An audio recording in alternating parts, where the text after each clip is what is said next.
The night was pure black save for the thin waxing moon offering a hint of light along the path. Snapping twigs and crunching leaves broke the painful silence as Ezra made her way forward through the maze of thick tree trunks.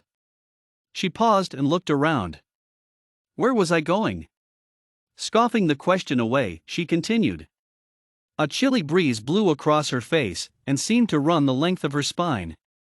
She gathered her cloak closer, feeling the thick fur wrap snugly around her neck. Where am I? A common question of late, her mind kept forgetting her whereabouts. She brushed it aside, per usual, as the inevitable answer always presented itself eventually, though taking longer and longer with each passing day. Take a breath. Calm yourself. Look around and figure out what's happening. She had always been pragmatic, even as a young girl, living in the small village. She often thought of those times, envying her youth. But not for the reasons one might think. She had been a social child, making friends easily without effort. Frequently garnering admiration of the other girls at her fearlessness against insects or serpents the younger boys would use in their pranks. She had always been a popular girl but thought nothing of it, nor did she make efforts to preserve her standing.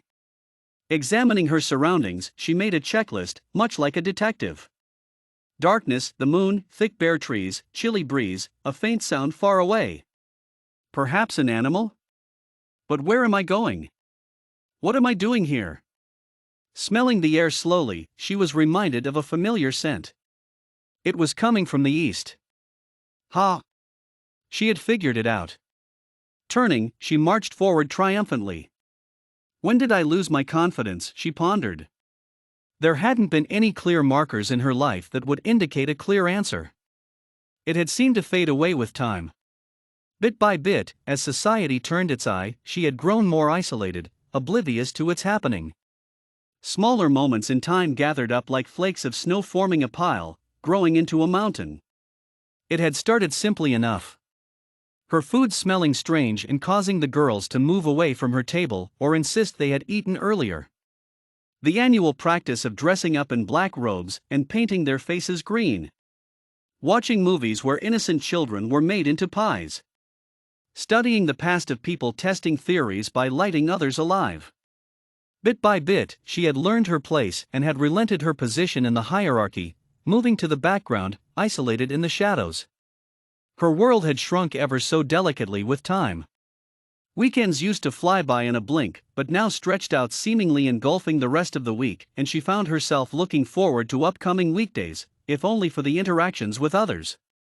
The distant sound, traveling along the breeze, grew louder, more clear as she approached the far-off orangey light. It was not an animal. Its smell grew stronger as Ezra came closer. How did I get here? Was I alone?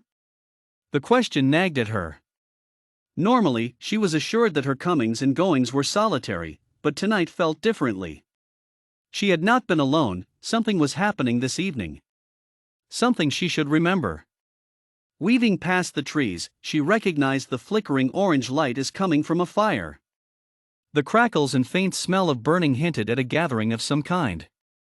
She would not light a fire if she had come alone into the forest, hungry and seeking nourishment. But who was gathering?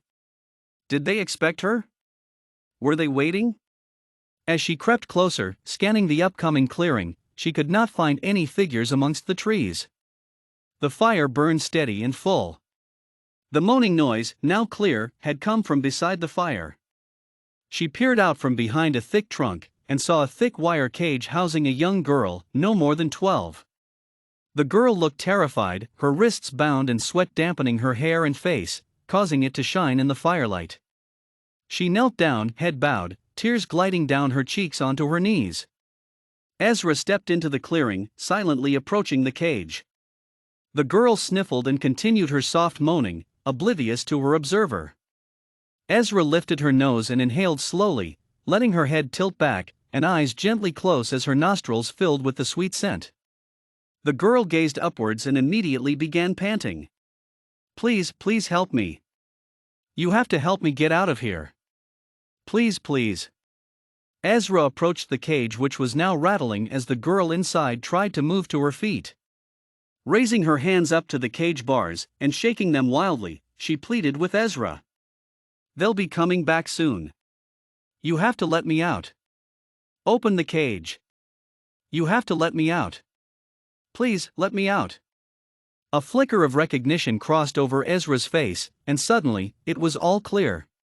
Tonight was an important event indeed.